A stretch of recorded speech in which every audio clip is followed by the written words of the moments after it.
I always say that a good gardener should have half his garden staples, the staple crops that you like to eat and you use regularly, like for me, tomato, garlic, onion, parsley, and then the other half fun, whether it's a new variety of tomato or whether it's a new crop altogether, like sunchokes or artichokes or rhubarb that you've never planted before, just to keep that excitement of gardening alive. This is the harvest of my last spring harvest that were planted last fall, about this time of year. We're the first week of September, and I did a great job in getting the size that I wanted. My goal was to get about a pound, and I got about a pound per bulb.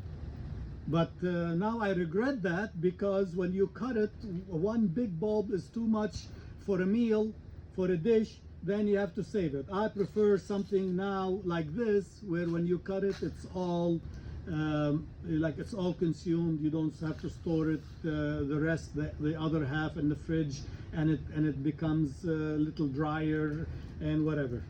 But what I want to talk to you about is, do you plant these bulbs again? My opinion is that if you plant this bulb, it's gonna give you a flower. Okay, onion is biennial.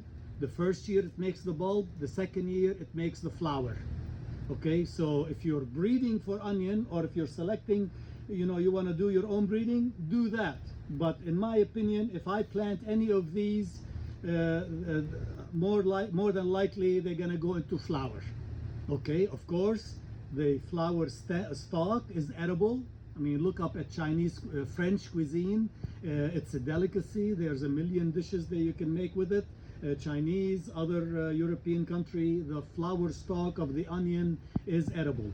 And of course, they will make big leaves, which are also edible. You can harvest them and then use them like you would use green onion. So just because it went to flower, it doesn't mean it's not edible. Just use it as you go. So I would prefer to plant things like this, or buy new slips every year.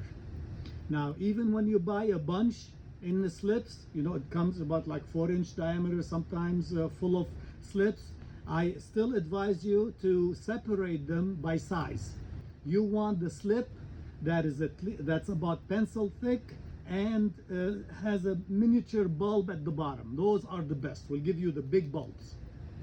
The slip that does not thick but does not have a bulb at the bottom will give you something like that. And any slip that is very thin, less than a pencil thick, will give you bulbs like that.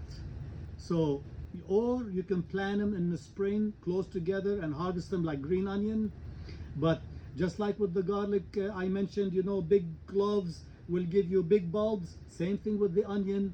Big slips will give you big onions. And this is what I got most of my plants here. My bulbs are really big. Of course, compost. I'm growing them in compost, and I fertilized well with chicken litter a couple of times in the fall and one time in the spring. And look,